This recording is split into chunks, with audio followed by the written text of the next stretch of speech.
Hello, everybody. Listening to the Fair Weather Podcast. Your boy 2K Suave. I'm here with my dog Alex Rodriguez, and we are back in full health after a crazy weekend. From the sports world, from the world. I mean, the universe was just spinning on its axis a little bit, and I feel like we got a little piece of everything. And on Monday, I personally woke up and my body was in shambles. I'm getting old. So there's that. Hey, Rod, how was your weekend? Yeah, a lot of drinking this weekend, so we're gonna take it super easy this weekend for sure. But a lot of great sports this weekend for sure, Yeah, I mean, all over the place. all through the whole atmosphere. I mean, obviously, for starters, the greatest soccer game I've ever watched might be the greatest sporting event that I've ever watched.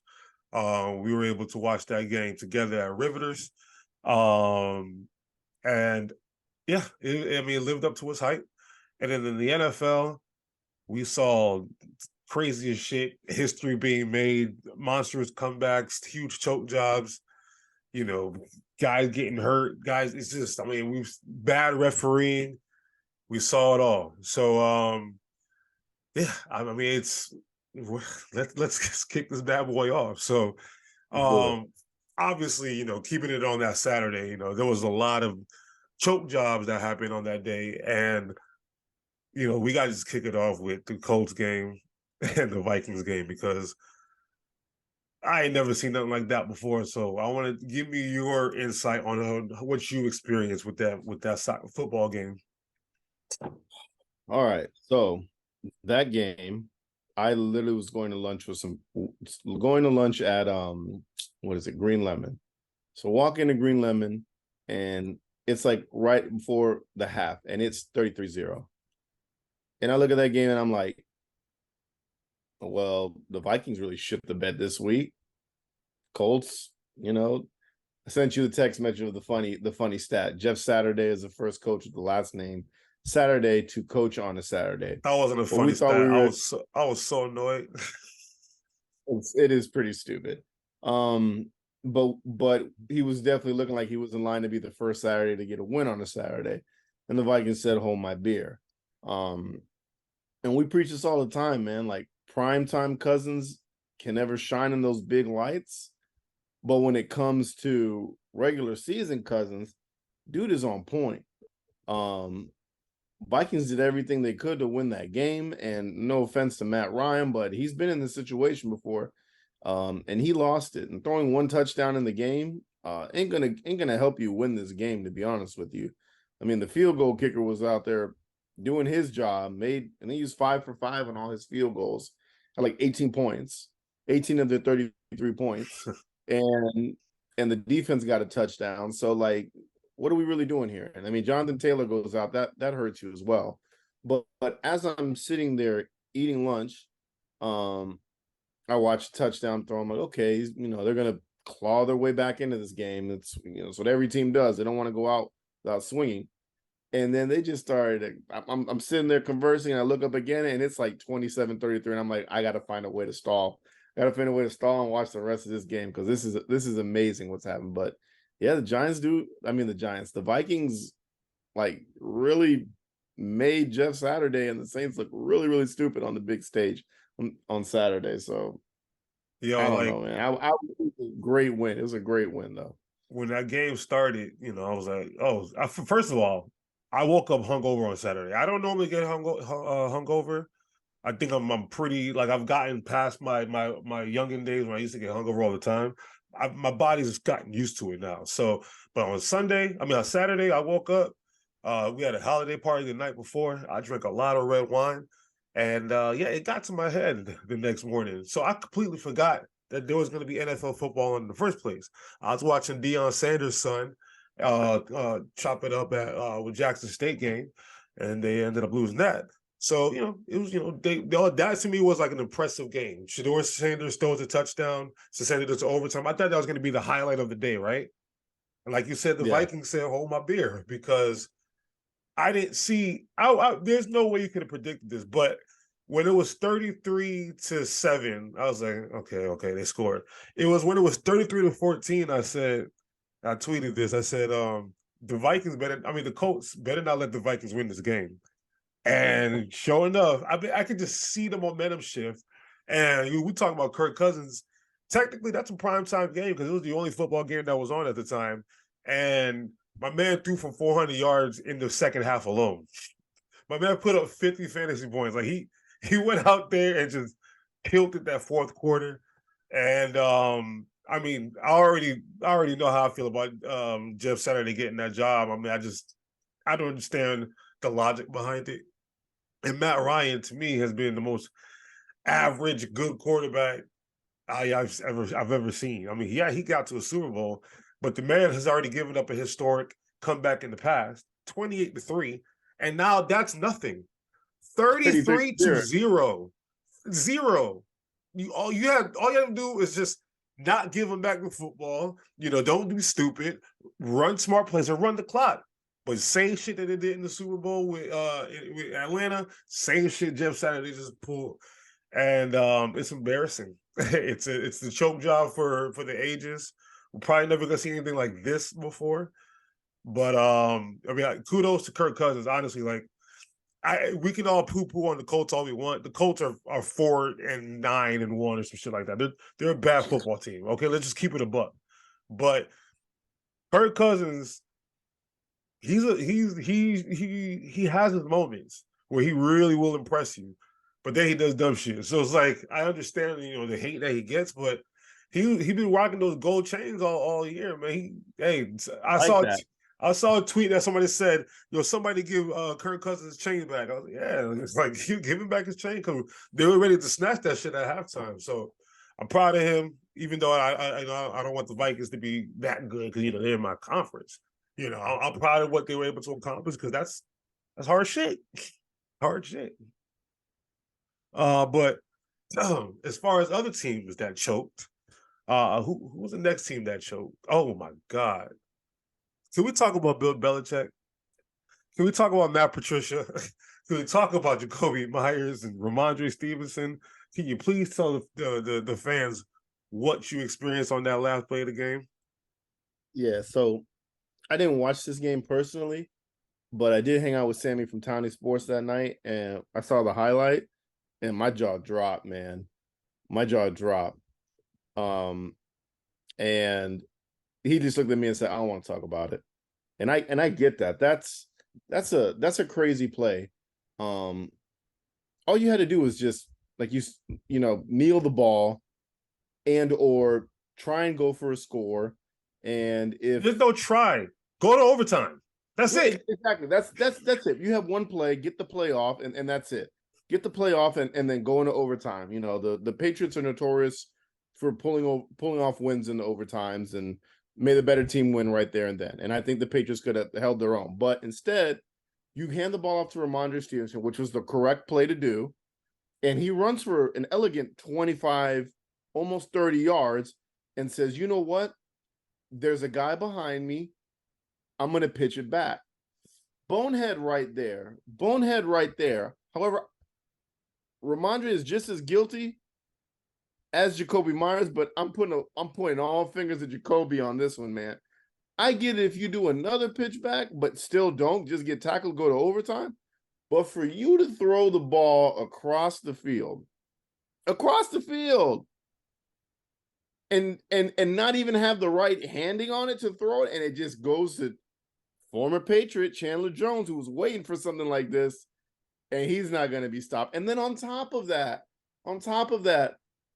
mushes your quarterback into the ground who's trying to make a tackle and runs it in for a touchdown. The Raiders, we've been preaching all year. The Raiders find ways to lose games. Well, this way they found a way to win a game, and it was beautiful for the Raiders to keep their playoff hopes alive. I still don't have a lot of faith in them. I still think they got a lot of parts they got to fix. Mm-hmm. But I mean, this is uncanny of Bill Belichick type teams. What do you know about this? I feel like you have some insight on it that I don't know. I mean, listen, man. I say, I was right about the Bucs stinking this year because it didn't smell good. And then because I can walk outside my door, I smell Raymond James from the house, and it does not smell good. And then I felt the same way going into this season with the New England Patriots. First of all, when this whole Matt Patricia and Joe Judge thing started, I'm like, yo, this is going to be a recipe for disaster. Mac Jones just lost the coach that he just lost to in this game, Mr. Josh Mickey D's over there, over in Las Vegas. I mean, the apprentice beat the sensei. Like, that's what happened. And Mac Jones looked good under that offense. And I remember going into the year, who was it, Sammy? Or was it Sammy that say Mac Jones is going to be a top 5 quarterback this year? Okay, well, first of all, come on, man. Sammy, listen, one thing about Sammy, I love you to death, bro, but him and I are not the greatest Muslims because we do a lot of drinking. So it's all haram, but owning a dog is haram. So I said it, whatever it is. Sammy's drunk. Yeah, that was a different kind of drunk, man. I was kind of concerned about him. But anyway, Mac Jones looks like a bottom tier quarterback now. And that's because this offense doesn't make sense. And the team is so erratic now. Like, this is not the Patriot way anymore. And what we saw in Tampa, what we're seeing right now in Tampa Bay, another choke job that we can talk about, how it does not look good. It smells bad. And everybody is skipping practice, and Tom Brady is going to weddings instead of practice. I mean, everything is just bad, right? It's the same thing going on in New England, just on a different level. Like, they don't have any, you talk about this all the time. They have no identity. They have one thing going for them. They're going to play some defense sometimes. Judon is tied for I think he's tied for the lead in sacks right now. Like, they're going to play some defense now. They're going to, that's how they beat you guys, was a punt return. Special teams, you expect them to do a little bit smart on that kind of stuff too. That offense, though, yeah, that offense is not going anywhere. It's a quicksand right now. They don't have the answer. Mac Jones doesn't look good, and then that's that play in question. The running game is fine though. The running game, Ramondre Stevenson has been a revelation, but that's Bill Belichick. He's always going to have a pretty decent running game, but Tom Brady was that important to that offense, and nobody can replicate what he obviously did for 20 years. And Ramondre, great, you got the 25 yards. Just go down. You pad your stats. Thank you for the fantasy points. I appreciate it. But this is chaos, because at the end of the day, the play in the huddle was to run it down the middle and go down. He runs it down the middle and chaotically, frantically pass it to Jacoby Myers. At this point, it's chaos because that wasn't the plan in the first place. Like, what are you doing? So Jacoby panicked. I mean, I want to blame Jacoby a lot more than Ramondre, but I actually put a little bit more blame on Ramondre for starting off this shit in the first place. The man you had one job, go down. But he pitches to Jacoby. Jacoby's about to get tackled. So the smart thing in his head to do was, I'm going to throw it across the field to my quarterback, which makes no sense because what the hell was Mac Jones going to do with that football anyway? Mac Jones was going to outrun that whole defense to get to the end zone? No. On top of the fact that, oh boy, is standing right there. I mean, it was bad, man. It didn't look good, bro. It was embarrassing. Did not smell good at all. Like, the best way to explain, like, you got to put blame on them both, though. Like, Ramondre's the guy, I don't know, taking the credit card that he shouldn't have. He's swiping. He's like, hey, I'll buy you whatever you want. And Jacoby's like, yeah, let me get this. So he's a culprit to it. Guilty by association. He just dropped with the ball. As soon as the ball came in, he said, fuck, and dropped. Should have just went down with it. But instead, everybody wanted to get cute. Everybody to be cute. And I get the willingness to win. I get like, oh, there's a play. But like, unless there's another guy on the opposite side of the field that's just standing there like, I'm wide open. There's nobody in front of me. And I don't think there was anybody there. But even at that, that's a risky play. That's not a play they teach you in sports. And it wasn't something that they called in the huddle. So nobody knows what the hell is going on. On top of the fact that the game is tied. You're playing for overtime at this point. What are you doing? Like, none of this is necessary because what could go wrong will go wrong. That's just how that shit works. And I mean, like, I watched that play over and over, and it's just like, this has to be a prank. Like, this must be like written. Like, maybe the NFL is really the WWE, and this was written in the script because the Colts making that comeback makes zero sense to me. The Patriots doing that crazy shit makes zero sense to me. And then we could talk about Dak Prescott choking again. Tom Brady was up 17-0 on Cincinnati at home. At home. and then they had 4 turnovers in a row. Bill Belichick, I mean, Tom Brady threw 2 picks, 2 fumbles lost. Tom Brady. I don't know which was worse in your opinion, because the Jags needed that win, so that was big for them. And then the Cincinnati Bengals are like the hottest team in the league right now. So now they took over Baltimore for the division lead. So tell me how you feel about both of those and which one was worse. We've been preaching about the Bucks all year, man. Something has not smelled right in Tampa Bay. And then you get the word that Tom Brady's going to keep his options open for next season, which definitely means the man's a competitor. All he knows is sports. Like, he's not ready for the booth. He's probably going to jump ship from Tampa Bay and go somewhere else. My guess is going to be Las Vegas. That's just my guess. That makes the most logical sense to me. There's talks of a New England reuniting, but I don't think that's going to happen. So hold your horses, New England fans.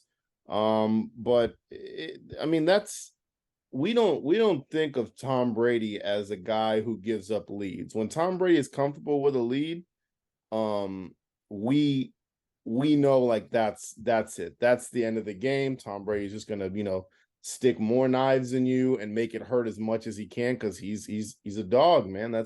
He's the GOAT. He's the best to play the game.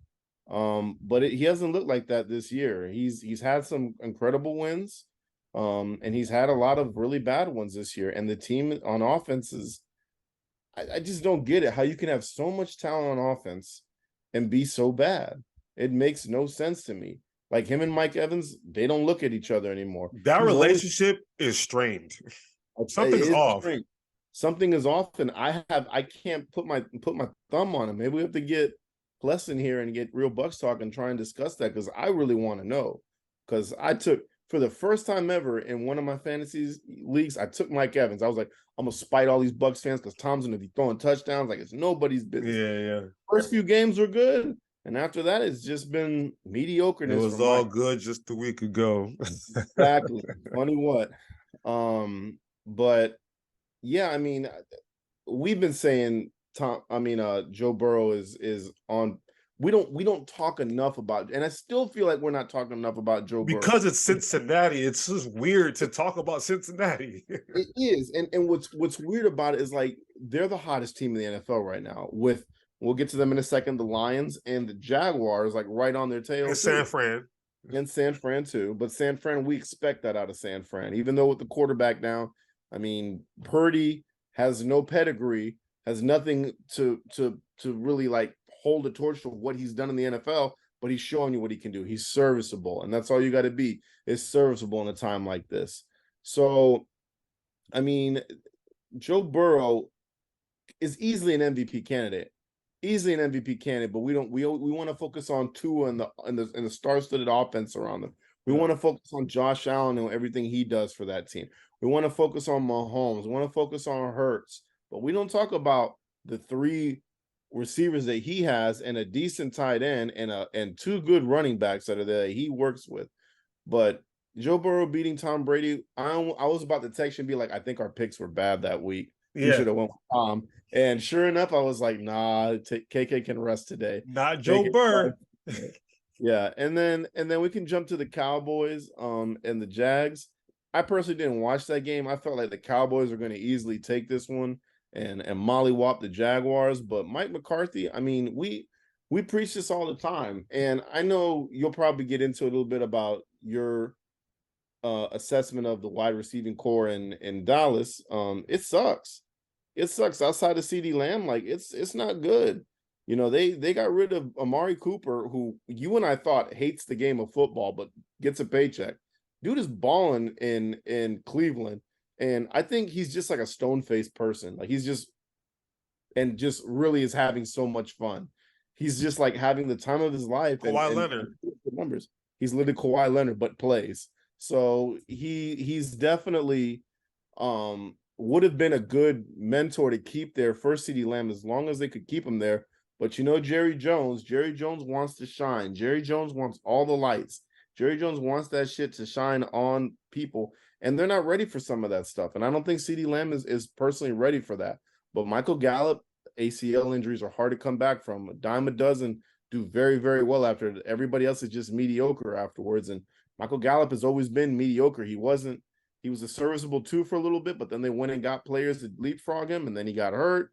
And whoever else is there, like, who cares? The running game is fine. The running game is doing really good with the 1-2 punch of Pollard and Zeke. But Mike McCarthy just doesn't. I don't know. Like, he's not good. That's what it is. Not good. He'll find ways to lose games when he shouldn't. And Dougie P, let's not forget, he used to my dog. Eagles. He won you a Super Bowl. He knows what the Cowboys look like. He knows how to play up against the Cowboys. He gets that hype. Dougie P is the real deal. If I had to pick a bigger upset here between the two, I'm going Jags over Cowboys, because we expected Tom Brady to do bad. Like, they're 6-8 and gonna make the playoffs. Like, this is embarrassing. Like, come on. 6-8 and gonna make the playoffs. Cowboys are sitting pretty. The Cowboys are pretty hot. They're winning a lot of games, and then they lose to the Jaguars. But I always preach, any given Sunday, anything can happen. So floor is Saturday, or Thursday or Monday. We're gonna have football every day of the week if if Roger Goodell has his way. When NFL is on, anything can happen. And also, sign OBJ. Like, come the fuck on. Don't sign OBJ. Y'all don't need him. Y'all wanted T.Y. Hilton. That's what you get. Go get your boy T.Y. Hilton. Stop with this. I'm sick of hearing about this OBJ saga. Like, somebody signed the man already. But OBJ has a lot to do with it himself, because he's on a public world tour. Always does. I tell you, he's on a public world tour. But I am an OBJ fan now. You heard it here first. Once again, I'm proud of you. I'm an OBJ fan. I love OBJ. I just want him to come to Philly. He don't need to go to that trash ass. He don't need to go to that. Listen, you are a selfish person. You are a selfish person. No. We talking about the wide receivers, right? CeeDee Lamb to me is overrated. Not good. Michael Gallup is he tricked me. I thought he was supposed to be good. Obviously, he just came back from the ACL thing, and we saw the same thing with Chris Godwin. It took him some time to turn him back up. I haven't seen anything from Gallup. Noah Brown, Jalen Tolbert, trash.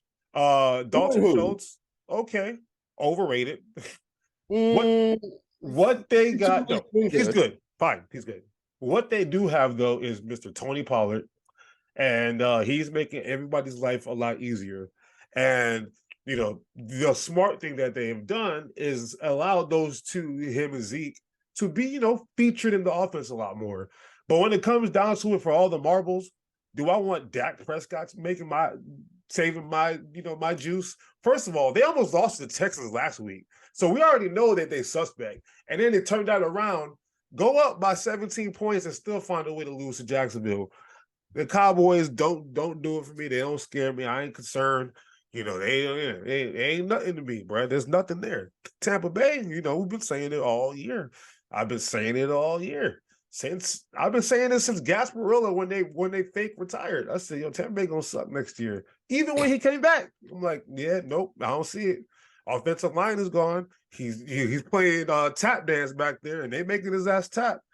And then he's getting to the ground. He's misthrowing Mike Evans. Like you said, that relationship does not exist. He definitely loves Chris Godwin, though. I'll tell you that. Like, he loves Godwin. Outside of that, he's throwing to rookie tight ends. He's overthrowing Mike Evans. Russell Gage is in and out. Scotty Miller is in and out. Like, they don't have any consistency whatsoever. I feel like, and I love, and I see the blame all on Twitter. All of you guys, Byron Leftwich and and yo, stop trying to crucify Byron Leftwich, because when he won you a Super Bowl, you were like, give that guy the head coach. Exactly. He was just a head coaching candidate a few months ago because of the job that he did with Tom Brady. Okay, so I don't want to hear that bullshit. Okay, can they have called a better game? Maybe. Can Tom Brady throw the ball better though? Yes, absolutely. Like, we talk about the offensive line. What have we learned with Tom Brady's career? He's the best at making the most out of nothing. That's what made him, like, we used to say, back in New England, the offensive line was always good in New England, so I'll give him that. But he was throwing to Chris Hogan and a former lacrosse player, Julian Edelman, and like he was throwing to the most random of people in New England. Now he's throwing to Chris Godwin, Mike Evans, who were balling with Jameis. They didn't need Tom Brady to be balling. They were balling with Jameis already. And then you get the help of AB, and now you got Julio Jones, and like you got a lot of good talent. And they don't. They're the worst offense in the NFL. Like they've only scored over 21 points like 2 or 3 times, and they've lost all of those games. So they're pathetic. Cincinnati's hot, and yeah, that's and the Cowboys are bad, and it's plain and simple. Now, I'm trying to be nice because damn, I hate to see bad football and stuff like that, but I'm gonna leave that alone. And speaking of Dak Prescott has 11 interceptions on the year, which is third most in the league. You know what's sad about that? Dak Prescott missed four or five games. How are you third in interceptions thrown and you've missed 4 or 5 of those football games? He's not good, okay? And then I'm gonna leave that alone because we'll keep it with quarterbacks. We're gonna go to you, Mr. Jets. Zach Wilson. Which of those games was more embarrassing of a choke artist? Because nothing's gonna hold the torch to the Patriots losing, but between the Jags and the Jags game and the Bucks game, which one would you say? None of them were embarrassing to me because I expected them both. Okay. There it is. There's my answer. Okay, wow. I expect the Bucks to be trash. He really hates the Cowboys. And I expected Dougie P to deliver when he needs to come through for what did they give Dougie P? What did the city of Philadelphia we sent them 35 cheesesteaks and some French fries. Well deserved. Love it, man. I Dougie P, man. We got a statue of him and Nick Foles outside the stadium, Philly special. So he's cemented in my heart forever. So thank you, Dougie P. I appreciate it. And thank you for letting Trevor Lawrence ball because he's on my fantasy team since Kyler Murray went down. And he's been balling for me, and he's going to carry me to a championship against my former coworkers, which would be nice poetic justice for me. I'm in it too. Against my former coworker. I text my old coworker and said, if you're getting anything from me for Christmas, it's going to be this championship. Poetic justice. I love it. All right. Now, let's move on to your football team since we're talking about quarterbacks. Obviously, this Mike White, Zach Wilson fiasco is now controversy. Who would have thought? Last year, we kind of played around with it, but now it's like legit. It's a thing. Mike White wasn't cleared to play against the Lions, and now he's not cleared to play against the Jags on Thursday Night Football. So kind of just let me know, how you felt, with that whole situation with the Lions game and then kind of moving forward. Well, I told you these next 4 games for this team are going to be tough. We got to play Detroit. I think it's the Seahawks next, then the Jags. You got the Jags, Seahawks, Miami. Okay, so regardless, it's a tough path because all 4 of those teams, and if you include us, that's 5, are fighting for a playoff spot. And Detroit is hungry and has woken up. You woke up the line, and the Lions are there. So Mike White did everything he could to try and play this game. And I tip my hat to Robert Saleh for coming out and say he saw 10 doctors. He really wants to play, but we told him, you need to relax. We got to put the player before the team now at this point. And I'm happy. That's an answer I want from my head coach. I don't want him to throw him out there. And I don't want to look like the Mets when we have to get rid of all of our good players because they don't know how to manage them. So all of our pitchers, in this case, our quarterback, losing Mike White is tough. So what do you fill it in with? You have either Zach Wilson, who said some bonehead shit and the team shunned him for a little bit, or you have Mr. I took the reins at the beginning of the season and threw for a shit ton of yards. I think it was like 400 yards, and he was top 5 in the league before they decided, I think it was like 600 yards before they decided to bench him for Zach Wilson when he came back from injury, and Zach Wilson stunk it up. It's tough. I told you the team is already not rallied behind Zach Wilson. but they got his back. And CJ, whatever his last name is, the tight end we got from the Bengals, Oh, like Zoma. Zoma, yeah, he's a good locker room presence. So now I get why we got him, and he got 2 touchdowns last week. Listen, I talked about it over the summer. You poo-pooed on it. Like, I don't care about CJ Zoma. I as a talent wise, no, He's not as solid, man. He's good. we give. I And just y'all want. got Conklin too. That's a I nice know, little 1-2 but punch. that's not CJ. He's doing more of the touchdowns. But I know why they got CJ there. He's a good locker room presence, and I'm happy with it now because they need that veteran, like old man in there because the team is young. Yeah, Team is he was young. just in the Super Bowl earlier this year with the Bengals. He was. So I'm happy with the signing, and they got his back, and he showed some life with Garrett Wilson, which was good. He threw for 300 yards. Okay, but I mean, he didn't. I don't want to say he lost the game. It was just unfortunate. It's just a tight game, and it came down to some shit at the end. And a 58-yard field goal from Greg Zuerlein ain't gonna win you the Your game. boy solid and handled the clock well. In He did it. He didn't handle the clock well. Greg Zuerlein could have hit that with the Rams a couple years back, but now, I mean, 50 is about all he can give you right now. That's stretching to give him a 50-yarder. But it was coaching sucked there. But personally, me, I preach this all the time about players. Teams are quick to shun them and throw them to the wolves, or basically Carmelo Anthony them. And that's not what I want to happen to Zach Wilson. I'm not that type of guy. We invested a 2nd-round pick on this kid, and if we number 2 overall pick, I know, not second round. And if we don't have faith in him, we got to see what we got. So whether we trade him, whatever we decide to do with him, whether we keep him as the backup and see if he's a serviceable too. I mean, we want to see what we get out of him. So I get why they would start him over Joe Flacco. Now, me personally, knowing that we're clawing and we're fighting to get into a playoff spot, I would be starting Joe Flacco. Only because, one, his beginning of the season was pretty good. The team was all hyped for old man to get in there with the young kids, and he was doing it. He was working with the young kids, and he's won a Super Bowl. He has that mentality. He knows how to win. But this team needs to run the ball more. Running the ball, I think it was, I gave you the line, I think it was like 21 times. Like, that ain't going to win. 22 carries, yeah. Our run game is better than that. And I know everybody's like, oh, it's just Zonovan McKnight has been coming on. Bam is like really, really good for us. He's a blessing in disguise. He had a bad game last week, but I mean that he should have had a better game, but they come. Your running back can't have a good.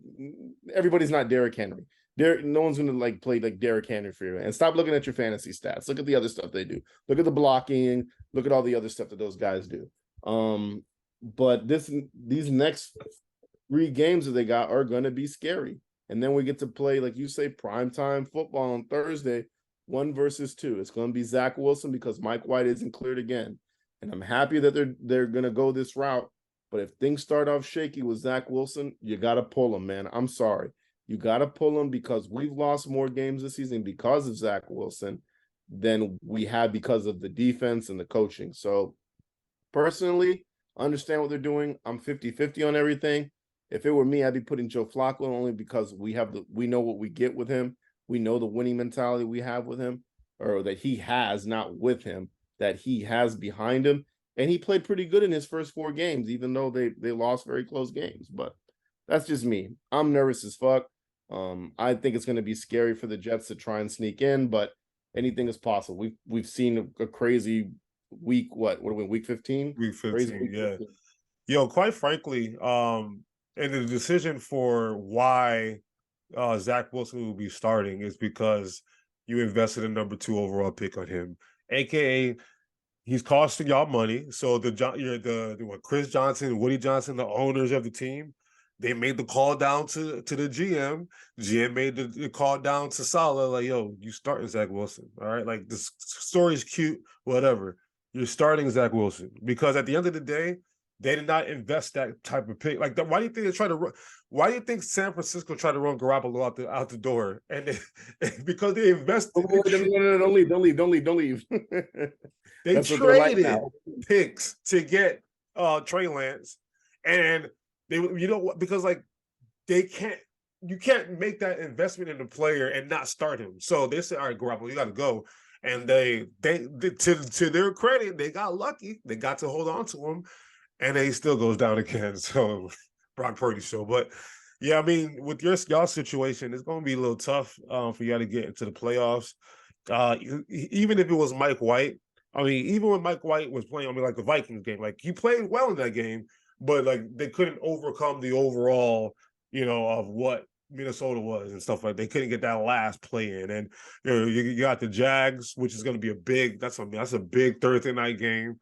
So it's going to come down to who got the bigger cojones. Is it Trevor Lawrence? Is it Sunshine, or is it the Cougar Hunter, Mister Zachy Will?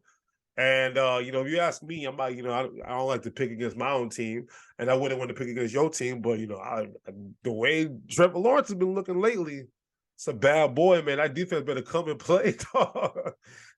Look, Zay Jones has been balling on him. What's his name? Know how to catch all You this. ain't gonna do that against my secondary, though. All right, we gonna see. Shows up. My defense shows up. I will give y'all this. Y'all held the Lions to 20 points. I mean, the Lions are an explosive offense all this year. So the defense will be there for you guys. So it's gonna have to come down to, will Zach Wilson be able to make that play? And is him and Garrett Wilson's relationship anything remotely close to what Mike White and Garrett Wilson's relationship is? So it is a little complicated because obviously you could tell the whole team woke up when Mike White got in there. I feel like they're ride or die for Mike White. They just gonna ride for Zach Wilson though. They ain't gonna die for Zach Wilson. They'll ride for him though. They're not gonna run through a wall for him, but they'll definitely like push as hard as they can. Yeah. But so it's scary. Like Mike White is the identity of the team, the quarterback, the one that they see things right with. As soon as Zach Wilson opened his mouth, he shot himself in the foot. And that's we'll see how he handles himself at the podium. This last game, he said he's ecstatic to have a start, and he'll play his heart out. So I'm happy for that, but we'll see what happens.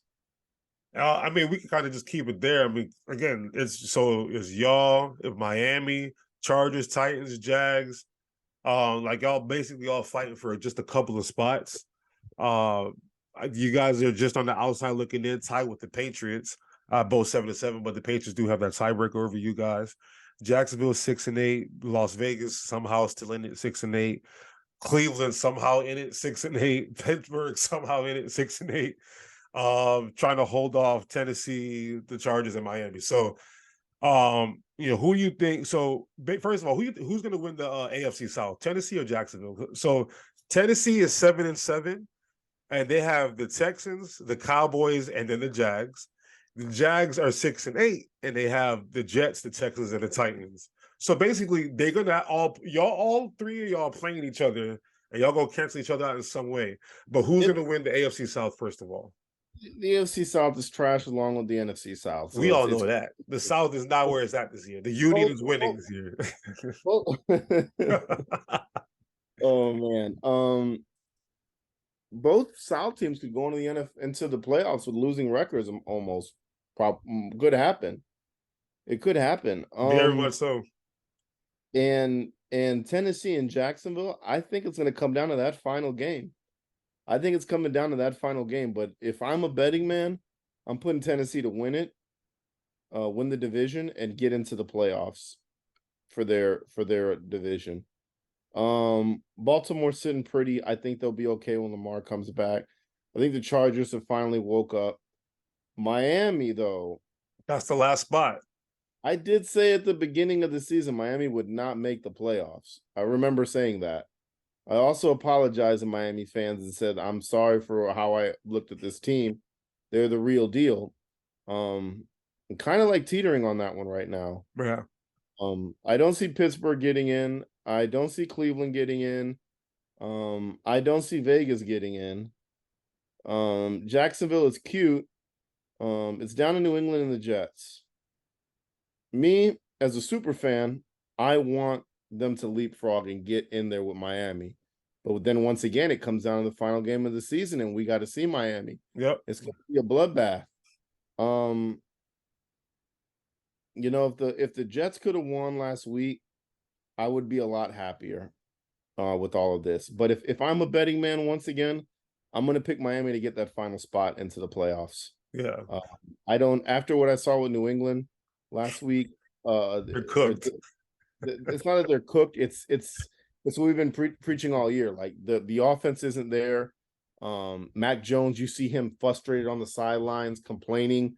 They don't have any good receivers. I feel like Jacoby's nice until he's throwing the ball backwards. He's nice. Jacoby's is serviceable too, or 3 on a team, and Judon is the only one making the plays really on defense. That guy's all over the fucking place, man. He's crazy good. Yeah. But I don't see New England with enough firepower. But they do have the tiebreaker over the Jets to leapfrog them. That's why they're there. But if I'm a betting man, I'm gonna put Miami in that. I'm gonna put it the way it looks right there. 4 the Titans, 5 Baltimore, 6 Chargers, 7 Miami. Because there's not gonna be no change.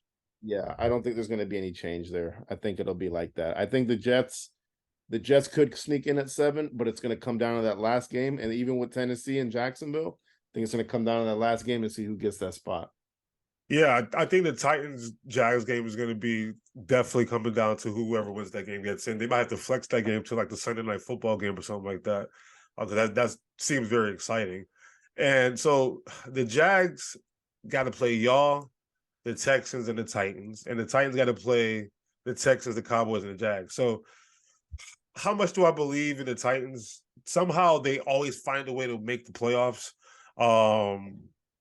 And I feel like the Jags are still maybe just a year away from really like we see how like the Pelicans right now in the NBA are dominant. They're like one of the top seeds, right?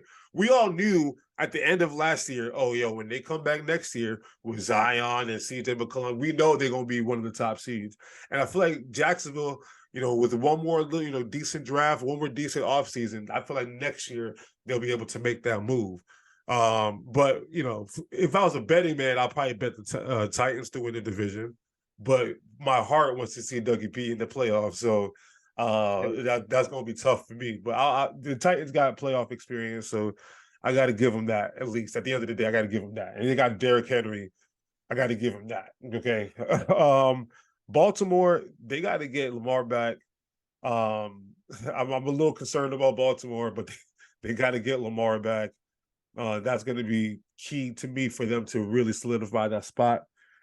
And then the Chargers' schedule is the Colts, the Rams, and the Broncos. They're going to win all 3 of those games. So the Chargers finally are going to get into the playoffs, and we're going to see if Justin Herbert is really hit because, people, when we talk about the best young quarterbacks, Justin Herbert is always being mentioned. And I'm like, you got to show me. You got to show me. You got to get in the playoffs. They write him off, though. They write him off, and then they write him back on. That's the thing about sports media is, like, they're quick to write somebody off. When you lose your entire offense, like the Chargers have pretty much had all year. What they've done this year is crazy. Exactly. You got to be like admiring that. Like, he's young. Like, if you expect a kid to come out and start gunslinging right out the gates, like, no, it takes time. Yeah. It took time for Peyton Manning to become what he was because his first year with the Colts was not pretty. 28 interceptions. Yeah, it took time for him. So give him time. Like, he's the best thing coming out of like in the last 2 years. He's gonna be good. It's gonna be good. He ain't better than Trevor Lawrence. That's my boy. That's my dog. He's better than Trevor. But yeah, the Chargers are definitely getting in. So it's going to come down again to the last spot. Miami got Green Bay, New England, and then y'all. He's like, which Miami's going to show up? And Green Bay has a chance to make the playoffs in their shit. So Green Bay is not coming, not letting that shit just be down on the wayside. I mean, they coming for that game to win that shit. So I don't know who's going to, I don't know how good Miami really is. They have the talent, but they haven't been in this kind of situation before. Tua is battle tested, but that's college. You know what I mean? Mm-hmm. So in my head, I have it down to Miami and y'all. And honestly, because y'all beat them the first time, right? So yeah, it's gonna come down to that last game. I don't think Miami gonna lose to y'all twice in 1 year, in my Never, opinion. you So never. I have to rock with Miami as well. So yeah, we got it the same pretty much. I really want Jacksonville to overtake Tennessee though. That part I would appreciate, but that's neither here nor there. Now, in the NFC, first and foremost, who's winning the South? Because obviously that's the top. Who's winning the Another South? shitty division. Um, I think you said it last episode. The Carolina owns a tiebreaker with Tampa Bay, For and they got now, to play them again. So if they win, they'll leapfrog Tampa Bay into that position. Tampa Bay is going to make the. I think Tampa Bay wins the South. It's Tom Brady. Like there's. It's we've been hard. saying that all year. It's I Tom know, Brady. It's Tom Brady. I know, and I have not seen it. I know. Me either. Um, I'm going to say Tom Brady wins the division though. And they're going to go in with a losing record, and Dallas is definitely in at 10 wins. So 6 and 7, we have the Giants and Washington. 8 and 5 Giants, 7 and 6 Washington. We have With the one Seattle tie. 8-5 7-7. and 1, 7-6 and 1. Yeah, both with ties. Sorry. We have Seattle who's 7 and 7, Detroit who's 7 and 7, Green Bay who's 6 and 8, and then the rest of the South who are all 5 and 9. Like, just won't die. This is somebody just like saying, "Kill me," and nobody's killing them. I feel like Tom Brady's trying to like, yo, please, I don't really want to make the playoffs. I'm trying to start my vacation early. Why do y'all keep losing down there? Yeah. You know, the North is scrappy right now. Aaron Rodgers is finding ways to win. He's starting to come alive. And Detroit, what I've been saying about my boy, man. Dan Campbell. Dan Campbell's a dog, man. He gets that team will run through a wall and anything for that man. I would too. Me too. And Seattle, like Pete Carroll's that man. Pete Carroll knows what he's doing. They're on your schedule. Yep. Two of those teams are on our schedule, which is tough. And Detroit already beat us. And I told you already, Geno Smith coming to play against the Jets will make a great story for his little legacy right there and the Seattle run for Geno Smith. The Giants, I know they just won. They really don't excite me. Yeah, because they got nobody to throw the ball to, but except for Saquon Barkley. That's it. That's all they got. If I'm a betting man, I would say New York holds the 6, and I say Seattle or Detroit finds a way to sneak in for the 7th spot. Gotta pick one. Flip a coin. Pick one. I'm a big Dan Campbell fan. We're going with the Detroit Lions to sniff the playoffs for the first time in a long time. Okay, so why I like Detroit in this spot possibly is that their schedule is at the Panthers, so that's basically a playoff game right there. Home for the Bears, who the Bears play well, but they're not that good. And then the last game was against the Packers for all the marbles potentially. You know what I mean? So, the Packers are at home for that last game of the season. I don't think Detroit's going to go up into Lambeau Field and beat Aaron Rodgers. I'm sorry, like that. Aaron Rodgers is not going out like that. So I don't see that. Now, the problem that the Packers have is that they have the Dolphins this week, and the Dolphins are tough. And then they have the Bears, and then they have not the Bears. They have the Vikings, which is going to be tough, but maybe not because you never know what Kirk Cousins is going to get. And then you obviously have the Lions game. So for starters, Tampa Bay is winning the South. Like they're at Arizona this weekend. The Arizona's just lost to the Broncos. Brian Rippey and whatever his name is. They just lost to the backup quarterback to the Broncos. I'm sorry, they're not good. It's over. Just tuck them away and start your little 1, 2, 3 Cancun. So Tampa winning that game. And then Tampa, you think he's going to go 0-2 against the Panthers? I doubt it. I just don't see that. He's not going 0-2 this year against the Panthers. And then you have the Falcons. He's not losing to the Falcons. I'm sorry. So Bucks are going to get in, probably with a winning record, probably go one and done. like he did his last year with New England when they lost to the Titans. I feel like it's gonna be the same thing, one and done, and then he moves on to his next destination. But I'll give the Bucks that. I think the Cowboys obviously are going to hold on to that 5th seed. New York, they're going to hold on. They have the Colts next week. They're going to beat the Colts. They have the Texans, I think, this week. They're going to beat the Texans. So there's not really much for the Giants to worry about. Let's see. No, they have the Vikings. Oh, they got the Vikings, actually. So we'll see about that. Anyway, but New York's getting in. Washington, I don't know, man. If I had to pick, I think them getting that tie is going to be very beneficial for them because instead of being 7-7, they're 7-6-1. Even though they got robbed this past week with pass interference on Terry McLaurin, on Curtis Samuel, they still have a shot. But now they're going to the 49ers this week. That sucks. Then they're home for the Browns, but the Browns, they're not going to just go away. It's still the Browns. They have good talent. And then they finish off with the Cowboys at home. And the Cowboys may or may not have anything to play for at that game. I don't think Washington's going to get in. I think I'm going to put Detroit into the playoffs because Dan Campbell's that dude. I think Dan Campbell's got these boys ready to go. So I'll go Buck. I think we have the same thing again. I go Bucks, Dallas, New York, Dan Campbell. Not Jared Goff, Dan Campbell. They got, Jamal Williams, Jameson Williams, DeAndre Swift, Amara St. Brown.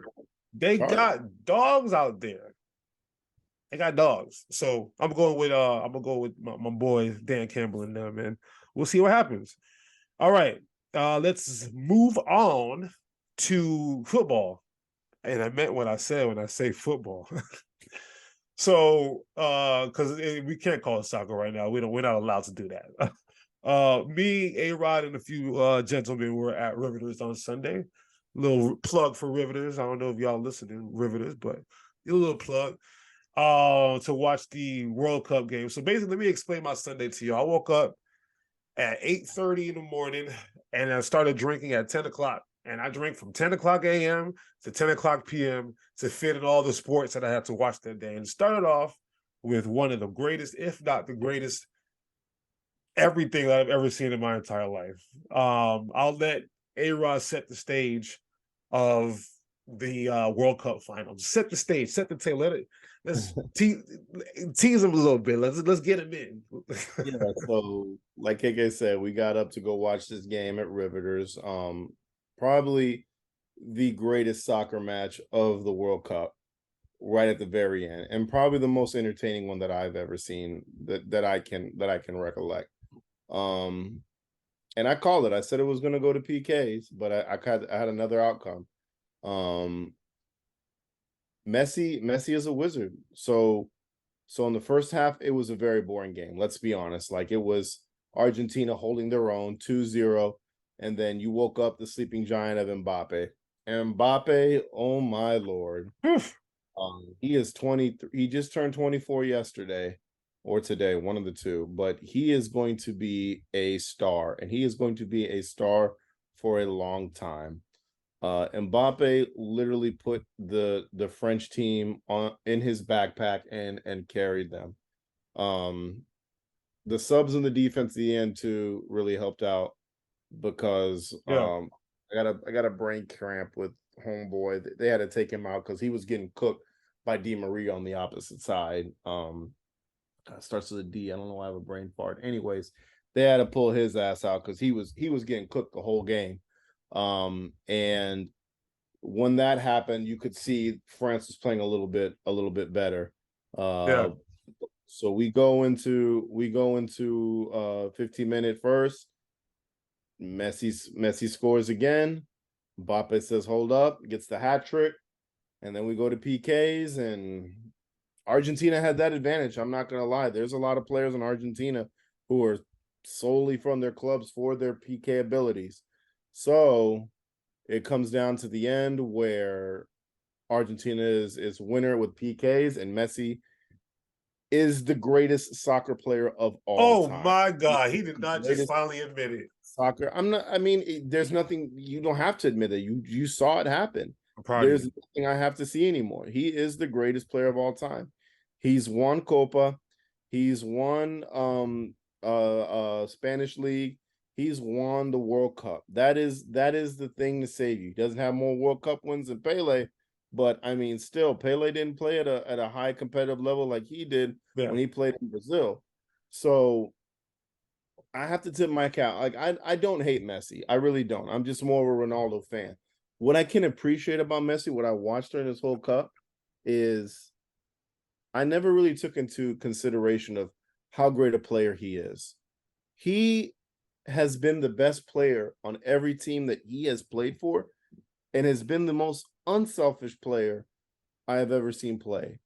Because let's be honest, he's been put on teams with so much talent, and that talent, when they put him in Barcelona and they gave him Neymar, and Neymar was like gunning for his job, and he had to learn to play with Neymar, and then they get Suarez, who's in his prime, and that was an amazing team to play with, and he literally took Ronaldinho's job from him. They pushed Ronaldinho out of the equation to make way for the That's my Savior. favorite soccer player right there. Yeah, it's one of mine too. I hate that he played for Barcelona, I but love that. So I'm a Manchester United fan by birth, but when Ronaldinho and Messi and all the boys was at Barcelona, just like I closetly cheer for Roll Tide, Nick Saban and them, same way I do with Barcelona. Like I just Ronaldinho, and that's what got me into watching Messi, and that's why I fell in love with Ronaldo, Messi's game at a young age. I mean, wait, well, like, a long Real, time ago.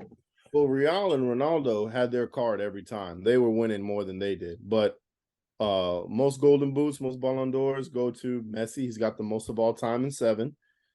He's got a hell of a resume, and this was the one thing that you wanted to see. But I mean, I won't be damned to think of the conspiracies that were around all the shit, because Qatar officials and FIFA officials were always praising this. But no, I won't jump into those. Trust me, Let's not I'm do on that. both that you got to see greatness play. But if you take Messi off that team, they are not going to be as good. I mean, there's some budding Yeah, stars there. Julian Alvarez got bailed out a lot because of Messi. Messi made him better. Messi made that team better. Every play almost that was scored, Messi had something to do with that goal that they got downfield. Messi was the one that made the footwork happen, right. that passed it, Yeah, didn't get the assist, but created the play for the assist to, I believe, Di Maria, who has no fucking right foot to save his life, yeah. but made that, and it was a beautiful goal, man. But yeah, Messi is the best of the best. I don't know if you want to go toe to toe with Pele. I don't know what your credentials are, because Pele has the most World Cup wins and was very dominant for his era. But Messi, if you have to go 1A, 1B, whatever, I don't care. But Messi's the front runner for me for all of it. Like, he's done it all. He's done everything you need him to do. And bro, like, how to go out on fashion. How to go out on fashion. It was great, man. It was great. It was a great game to watch. I mean, obviously I was going for France. I was super excited watching Mbappe do all that. I think, in my personal opinion, I think they did wrong by taking out Griezmann too early. And Giroud's been, I preach this all the time on Townie's podcast. Like, whenever you need Giroud to show up in an international game, like, he shows up big for his country. And I feel like taking him out there was a bad idea. Also, France didn't have Benzema or Pogba, who would have definitely helped out a lot. But obviously they can't play in the game. But a lot of the guys stepped up for the team. It just didn't go out the way that they wanted to. Yeah. But greatest soccer match I probably ever watched on TV, and it couldn't be at any other point. What's your take from it? Yeah, and like in that first half, like you said, man, I was just sipping my margarita. It was $5 margaritas. It was fantastic. I was about to leave at halftime, to be honest. I'm sipping my margaritas, kicking my feet back, talking shit, group chats and everything like that. Like, my goat did this and my goat did that. You know how it is, and just clowning Ronaldo fans and blase, right? And that bad man, Mbappe, man, whew, from the 78th minute on, took over the whole game. Single-handedly, Argentina, the whole team was like shaking in their boots from that point to the end of overtime, right before PKs, because Mbappe had them on they toes, bro. Like, he just had this look in his eye. You know that Black Mamba look that Kobe be giving you, stuff like that. He had that, like, I'm about to kill this shit now. He made all 3 of their goals, and he made his PK. And I knew those other That's guys. tough. That's tough to get 3 PKs. Yeah. And I knew, I had a feeling like they were gonna choke. They're gonna definitely choke. And Mbappe, man, the torch wasn't passed in that specific game, but he has the torch now. You know what I mean? I feel like after the game, they probably shook hands, and then he gave it to him in the locker room. Mbappe's got next on these Jones, and that to me was that made me so happy to see that, because I didn't want Argentina to just go out there and just blow them out. France is a good soccer team, you know what I mean? Obviously, and I knew, as we wanted to see this duo, we want to see, you know, LeBron versus Kobe. We wanted to see Magic versus Michael. You wanted to see Larry versus Magic. You know, you wanted to see that, and we got to see it. And I mean, it was everything. My heart couldn't take all that, all that boom, boom, boom, boom. Oh man, I was so invested, man. I've been so invested in this World Cup. I probably have like 6 jerseys from this World Cup, which is insane, man. And I'm excited to wear them all, man. Yeah. I got a Ronaldo one that I just got. I got the Brazil one. I can go down the list, but this was a great World Cup to watch. My takeaways from it was, you saw Mbappe's award when he got, you know, the top scorer of the World Cup. You saw his face. You saw his emotions. It was just defeat, but also like, I'm going to be better next year. I'm going to be back. How much better can he be? How could you ask for more? Benzema retired from international play, so he won't be playing for France. That's unfortunate to hear, but he's up there in age. He just won the Golden Boot this year across soccer, so he was the best player in soccer. Sucks not to have him. The goalie for Argentina, I'm not a fan of him though. I was a little bit pissed on his antics. I was a little bit pissed about like the dick thing. That was stupid. that was tasteless. Like, this is the World Cup. Like, come on now. In the World Cup, that was very tasteless. In the end, and when they were celebrating in the locker room, they had a moment of silence for Mbappe. I wasn't really happy with that. And then when they brought the World Cup to France, they put a crying baby face on the World Cup with Mbappe's face on it. Like, come on, man. And it was all his doings. Like, he won. France should have won that World Cup. I'm not trying to go back and say what they did. That goalie won it for Argentina, because on that play where all he had to do was just flick it up and kick it in. Oh, perfect. Oh my God, that was the best save, right, bro. It was the most incredible. That was LeBron James, blocked by James. Yeah, it was almost that good. Some people are saying it's better. I don't think it's better, but it was definitely a big bailout for Messi there once again to help him out, man. So that's my only takeaway from Argentina. But Di Maria, I'm happy for him. He scored in 3 World Cups. Messi, you finally become the GOAT.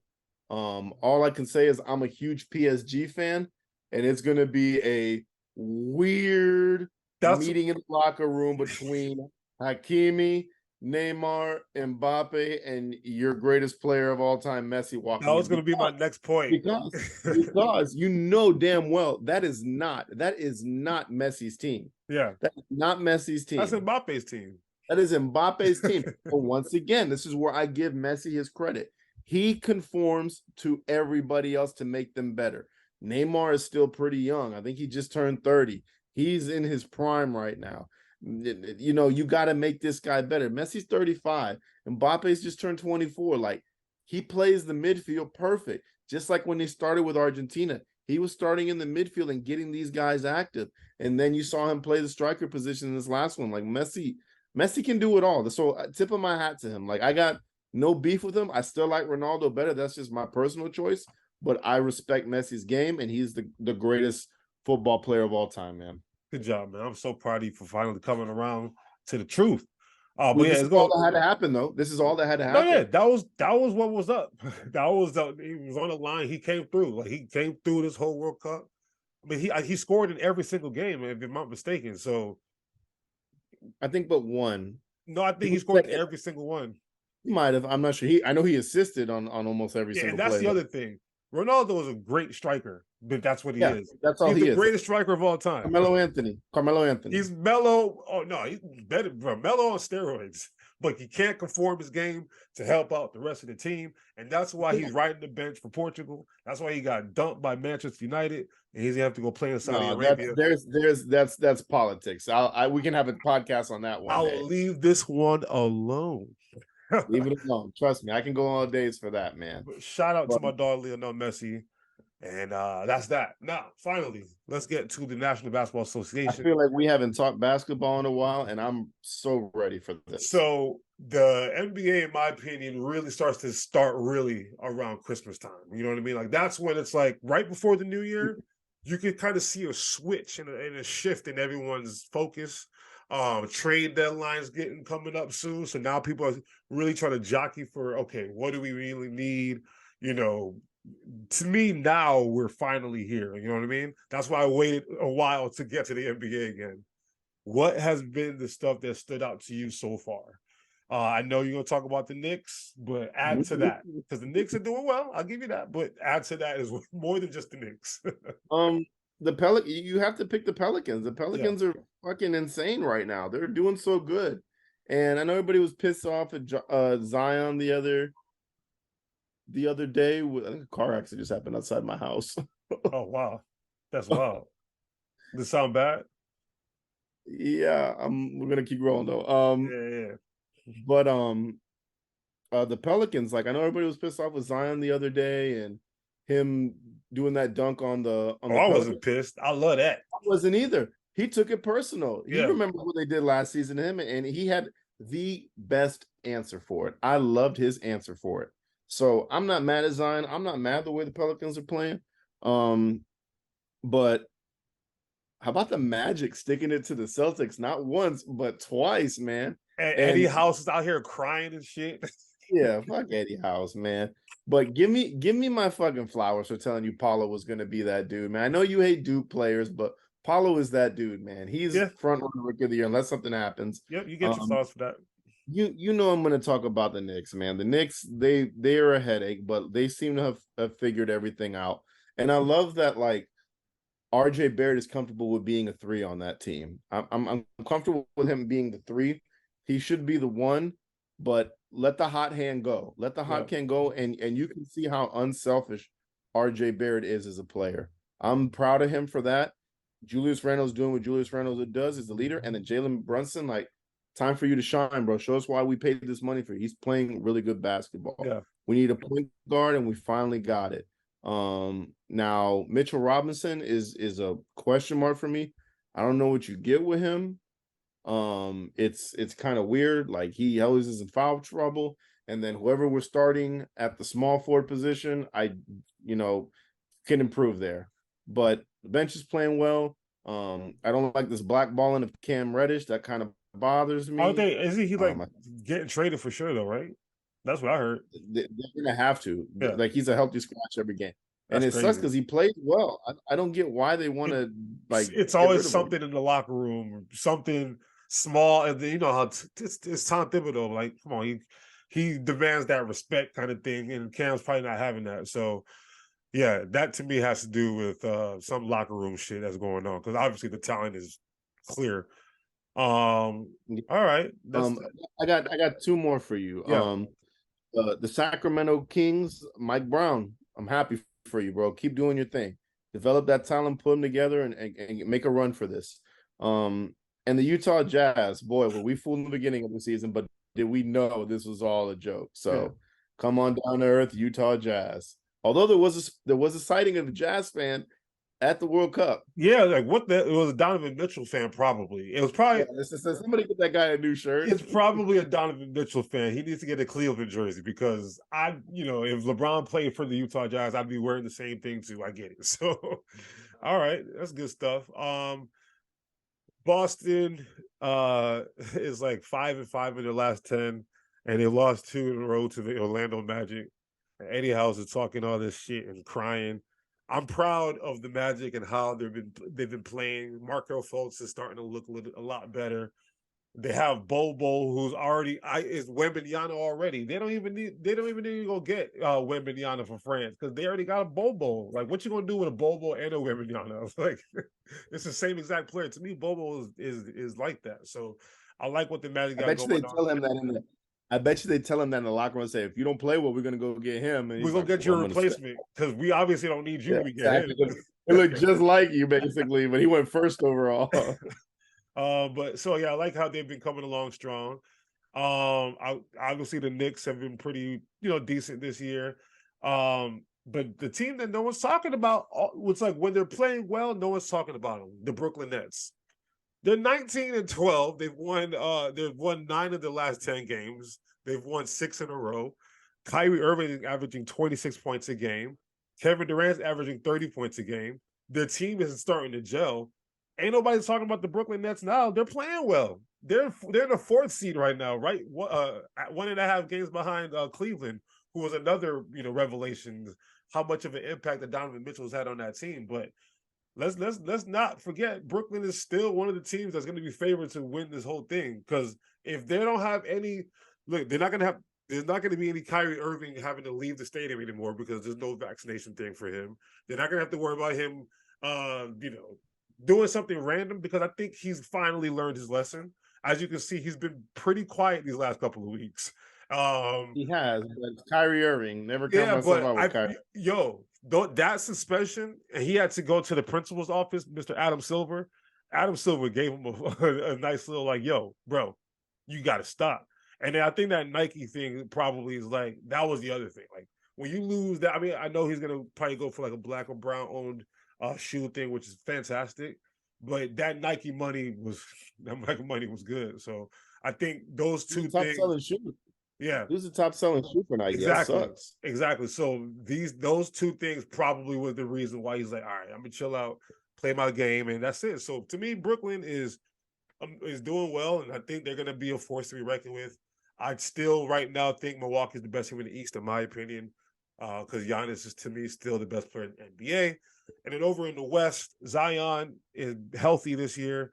Crossing our fingers, knocking on wood for him to stay healthy because this is what we want to see. Like we want to see, like we see in the NFL, all the quarterbacks are passing the torch to the young quarterbacks, the Mahomes, the Burrow, the Herberts, the Jalen Hurts, the Lamars. You know what I mean? The NBA, LeBron's the last of the Mohicans, and then Kevin Durant is followed, and then Stephen Curry. That old generation, it has to give it up to this new generation at some point. And Zion is one of the faces of that new generation. So it's good to see him healthy. We saw what the Pelicans did in that. Mind you, they've lost 4 games in a row, so they're in a little bit of a free fall right now.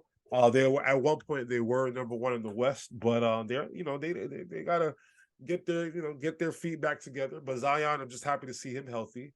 The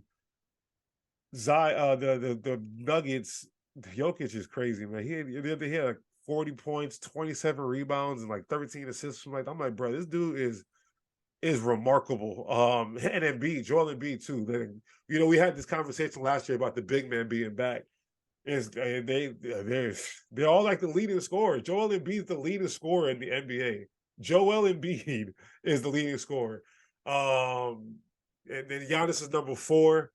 It's nice to see the big, and then Jokic is dominating. They're number 2 in the West right now. Kawhi is finally playing basketball again. Damian Lillard is now the all-time leading scorer in Portland. He looks a lot more motivated. So I feel like with Golden State having to deal with Steph Curry's shoulder and LeBron's and Lakers got to deal with Anthony Davis' injury, they're in a very dangerous spot right now because they're 11-12. And ahead of them is Luka Doncic, who I don't see, falling out. Utah will probably fall out. So it's going to be Golden State and LA once again probably fighting for 2 playoff spots. For 1 playoff spot if those injuries really make an impact. Sacramento, I still don't really believe in that much, but I do think Domantas Sabonis is a fantastic basketball player. Like that, Sabonis is a fantastic basketball player. Put him on crap teams time. They just put him on crap teams. I know. And did you hear what Wally Zerbiak said about Halliburton? No. Yo, Wally Zerbiak was on your Wally Zerbiak because he was on, I think he was on the MSG network or the Yes network, one of those channels, because he was covering the I'm Knicks. fucking watching. It's Hey, whack. he was one of the guys in the studio, and he was talking about the Knicks versus Indiana game the other day, that you guys won by 3, right? And the way he talked about Tyrese Halliburton, it sounded personal. He's like, he's a fake wannabe all-star. I was like he just in the middle of his analysis. I was like, what did Tyrese Halliburton do to you? He's leading the league in assists, and he's doing pretty decent for Indiana. So I don't know what happened with that, but Sabonis has played for bad teams, but Indiana's right on the cusp of a playoff berth, and Sacramento's right on the cusp. So they're starting to come up a little bit. The big question, obviously, is who's going to fix their issues first. Golden State is terrible on the road this year, and now they're going to be without Steph Curry for a little bit. And the Lakers are very inconsistent with their lineups and everything like that. Russell Westbrook's playing a lot better, but once again, Mr. Street Clothes is back in street clothes. So, I mean, I don't know. Who do you think who's in trouble more, or who's going to be able to get out of this situation the best, in your opinion? I think Golden State will be better than the Lakers because they at least they have a bench. And who's their bench? I don't know. I haven't heard anything from the bench this year. Let's not forget they just won the NBA championship, bro. The luckiest NBA championship I've ever seen in my life. Hey, then take LeBron's away from the Lakers, then, bro. Then take it away if you want to play that lucky game. The bubble. Well, I don't want to sit here and debate it, but people will say that. I won't say it's lucky, but people will say that was a luck one too. How can that be lucky? I'm just telling you what I know. People will tell you. No, they're trying to fight me. They're gonna fight me then. I think AD at one point was playing like old AD. He turned back the clock and was playing like Chamberlain. Yeah, he was playing good, but dude, I don't know what it is with him. He's just like, God, what was that player's name? Played in the NFL. He wasn't injury prone, but he just made like bonehead plays. And I feel like that's how AD is whenever he comes like down to land or do something.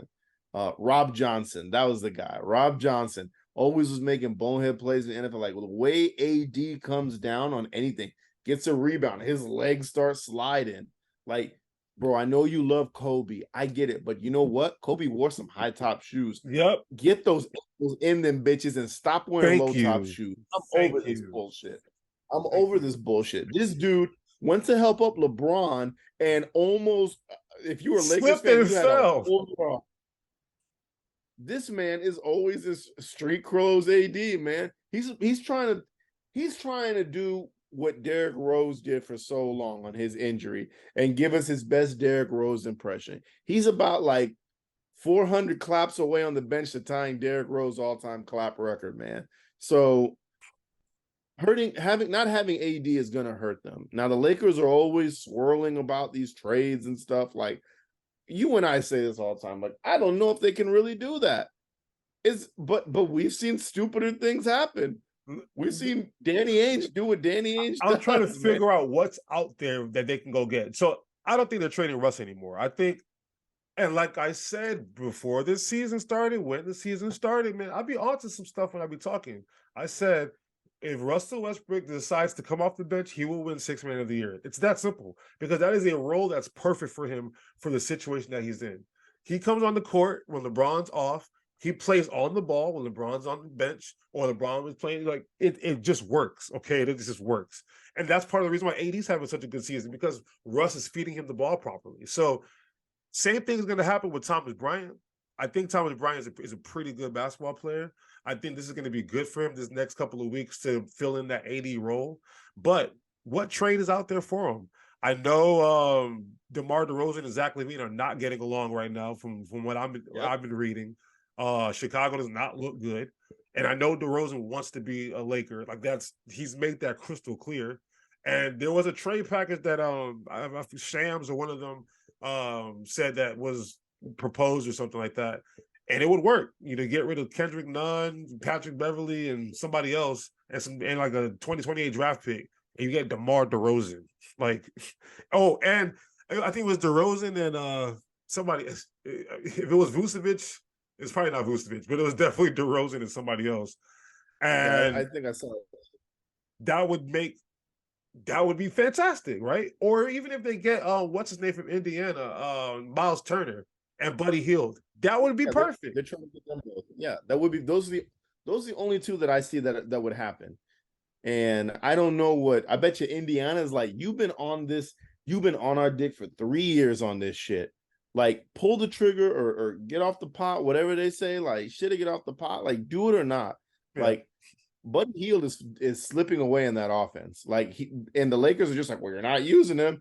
And the Indiana's probably like, well, you know why we're not using them, dickheads? Like, we're not going to give him away for cheap because we'll just throw him back in that offense and you'll see what he'll do.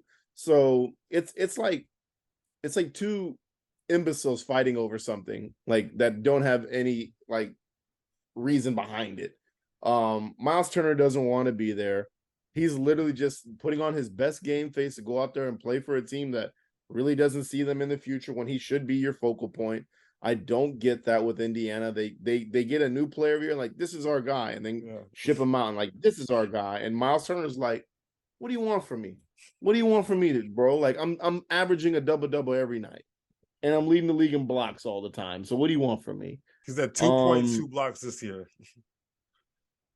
He has what? He's 2.2 blocks a game. So it's Brook Lopez 2.7, Nick Claxton 2.4, Miles Turner 2.2. No matter what, he's always going to be in that top 3 or 4. Always. Yeah. He's always there. He's consistent with it. Yeah. But the Lakers got to make a move, man, because that bench is a joke. The bench is a joke. We keep saying we're going to see good. Austin Reeves. Who? Austin Reeves. That white boy can ball. He's better than what's his name? Headband. Caruso. Oh man, I miss Caruso. But Reeves be helping out them girls in the stands when he be sliding in, grabbing them up. He went into sicko mode. He did, man. That's what it'd be like playing with LeBron. He's good, but I mean, two guys aren't going to win you that shit. Kendrick Nunn was supposed to be that guy, and Kendrick Nunn had an excellent rookie season, and it just fell off from there. Pat Bev, what a mistake that was. I mean, Pat Bev is good for one thing. He gonna have your teammates back, and he's gonna be the crazy guy in the corner. But he don't do shit. It's like do shit. He's not the Houston Pat Bev. He's not that Pat Bev. That Pat Bev was good. The Clippers Pat Bev was at his peak. I feel like Houston, he was better. I feel like with the Clippers, he was just started to get under your skin more. And that's what his job was then, is to be the guy that gets under your skin. And the Lakers don't need that. The Lakers don't need a guy to get under your skin. They need offense. Yeah. Because everyone's annoyed with LeBron's play calling, and we're going to wait around 10 seconds for his play calling and his antics. And why is LeBron James doing this? And, I think AD just tied his shoe, and he seems to have been out for the season now. So, like, AD, that man is coming in every game on a wheelchair for me. I don't care until and if I'm Darvin Ham, I'm like, listen, man, you're almost 7 foot.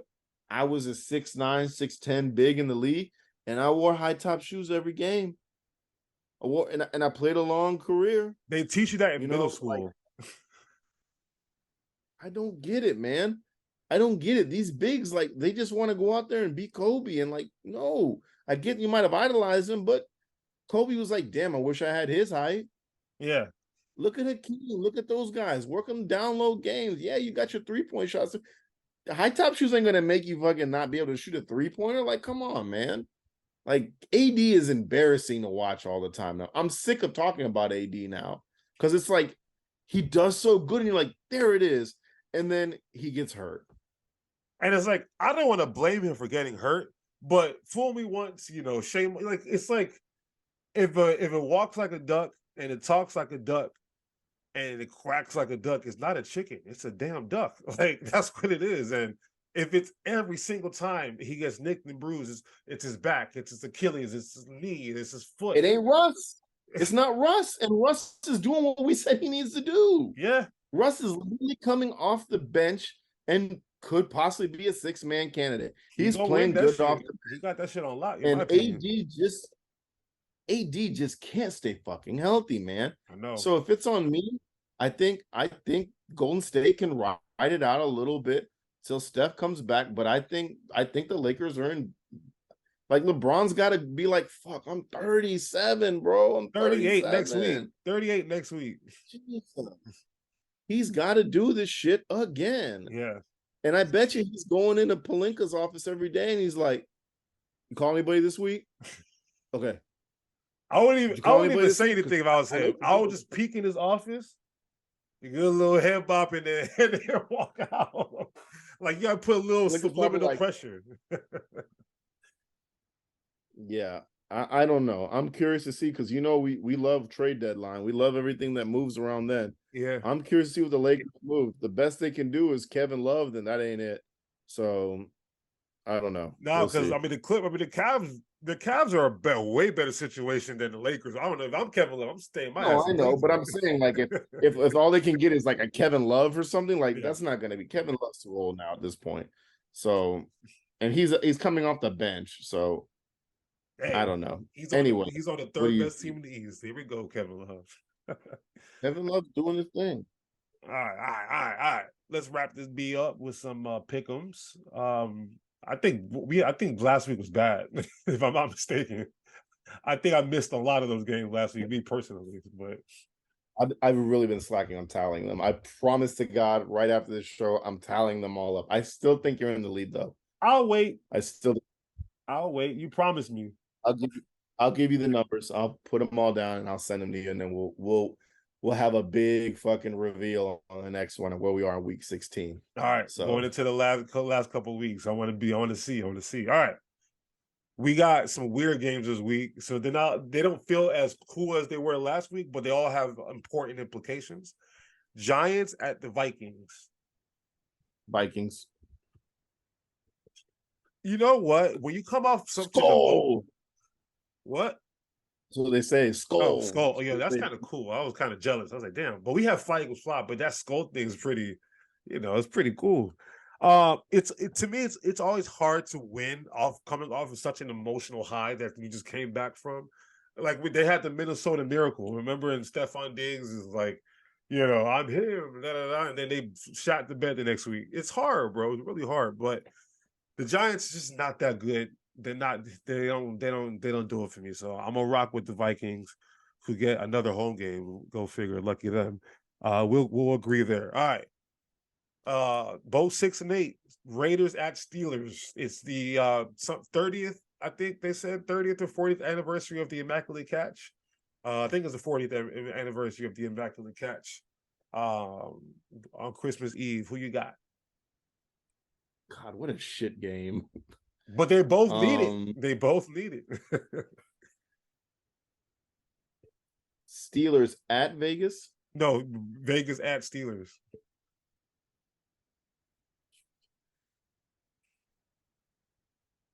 You know what? Give me Mike Tomlin and the Steelers. It's going to be cold. Raiders don't know that cold like that. Man, that's a good point. And Mike Tomlin got Kenny Pickett back healthy. It's a Saturday night game. Najee Harris kind of figuring things out. He is. I'm Mike Tomlin fan all day. And the Raiders do what the Raiders do, break our hearts. I'm staying. I'm locking me in. Lock me in with the Steelers. You know what? I'm gonna have to agree with you again. Believe it or not. I was actually considering the Raiders, but the Raiders have been so disappointing this year. I just cannot count on them to do anything right, because realistically, they should have lost that Patriots game. They got lucky with the Keelan Cole touchdown in the corner, even though his foot was definitely out of bounds. And then the Jacoby Myers, Ramondre situation. So they got lucky to beat a bad Patriots team. I think the Steelers' defense is a little bit better. I think Mike Tomlin is a little bit more locked in. They might bring out the Black Air Forces for that game. I'm going with my boy, Mike Tomlin and the Pittsburgh Steelers, especially them being at home in December. Absolutely right. Absolutely right. All right. Both of them need this one. Packers at Dolphins. That bad man, Aaron Rodgers, or Tua Tagovailoa.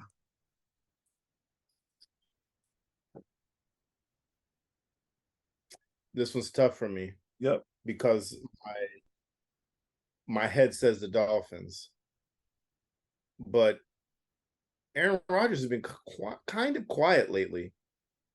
He Yep. hasn't been as vocal as he's been. He hasn't called out his team. He hasn't gone on the Pat McAfee show and made a complete ass of himself like He he be hanging usually out with does. Kyrie Irving. Like I'm convinced they both be on the same wave. Sometimes they're like talking too much, and then sometimes they just do their job. Kyrie is just weird. I think Aaron Rodgers is just Aaron uh, Rodgers is weird to me.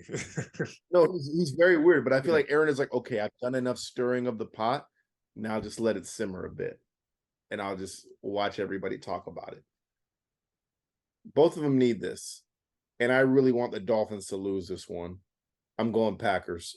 Give me Packers.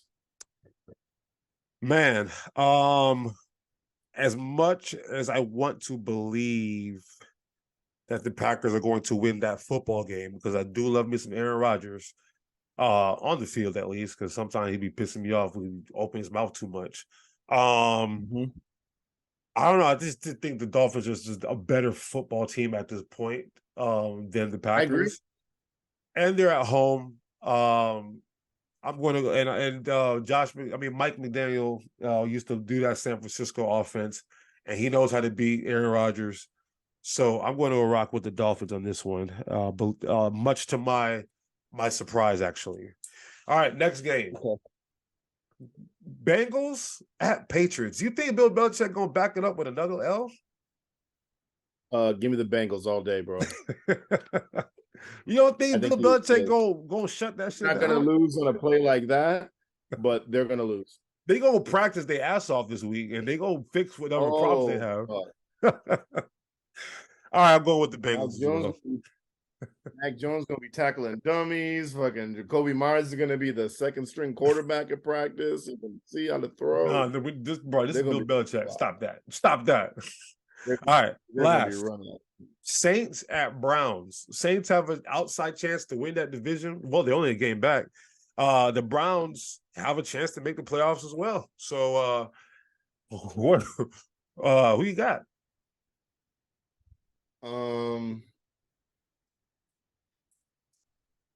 Saints are too banged up, and I think they threw in the towel. Give me the Browns. It's at home at Cleveland, and New Orleans doesn't know that type of cold. In my head, what has Cleveland ever done to me that like makes me want to trust them in a important game like this? It's really hard for me to just believe that they're going to be able to win this game. Did the Saints played last week, or were they on a bye? Okay. I don't know. They beat the Falcons. They beat the Falcons last week. Ooh. Andy Dalton, he did his thing. I mean, mind you, it was Desmond Ridder. I'm pretty sure the entire division is the Spider-Man meme split 1-1 everywhere. You know what? I'm gonna rock with the game's in Cleveland. Nah, it's hard not to root when it's. I gotta go with Cleveland. I want to go with the Saints, but the Saints have not impressed me all. I want to go with the Saints, but the Saints have not impressed me all year. I mean, Kamara just played well. They had in the back. Is Marshawn Lattimore back yet? I don't think so. Yeah, and Jordan, I think their defense. I mean, their offense is inconsistent. Yeah, I gotta go with the Browns. I'll go with the Browns on this one. So we only differ on one this week, but as much as I want to pick the Saints, I can't see it. I just can't see it. Plus, we have the draft pick, so I want them to lose anyway. So let's go Cleveland. Exactly. There you go. All right, wrap us up. All right. So follow us on Twitter at fair_weather_pod. Facebook, Instagram, YouTube, you can search for the Fair Weather Podcast. We'll find us there. And wherever you subscribe or listen to podcasts, you can get the audio there, searching for the Fair Weather Podcast. Words of encouragement. I really don't got none this week, man. Just everybody be safe. Stay out of trouble, stay out of the way, and mind your business. Just just study your own grass. Your grass is fine. Yeah, Christmas is coming up, Hanukkah's coming up, Kwanzaa's coming up. All of those are coming up. Everybody be safe. Everybody be smart. Everybody use Ubers. Hope you all enjoyed the World Cup because I really did. It sucks that we don't get to see it for another 4 years, but it is going to be stateside. In the US baby. of So A, I'm the excited. North America, Canada, Mexico, we outside. I'm excited for that, man. But everybody be safe. We're gonna record next week, or we're gonna give it a break next week. We gonna give it a break. We should be back in the new year, though.